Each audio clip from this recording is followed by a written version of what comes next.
Devetošolci osnovne šole Kašelj so s prvimi rezultati NPZ-jev zadovoljni. Not so bile snovi, ki smo jih vzeli letos v 9. razredu in snovi, ki smo jih vzeli že prej. In če si to razumel in si se tudi sproti čez leta učil, je bilo pol dosti lahko. Največ skrbi glede na prve neuradne podatke vzbuja rezultat pri slovenščini, kjer so devetošolci v državnem povprečju dosegli 56%, kar je za dobrih 6 odstotnih točk manj kot lani, ko se je povprečje ustavilo pri nekaj več kot 62%.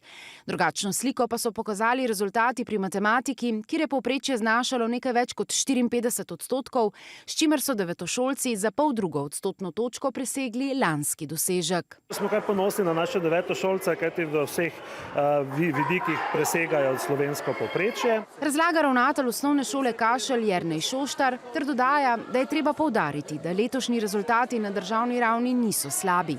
Sedaj teče 3-dnevni rok, ko imajo šole in starši možnost vpogleda v NPZ-je in tudi možnost pritožb.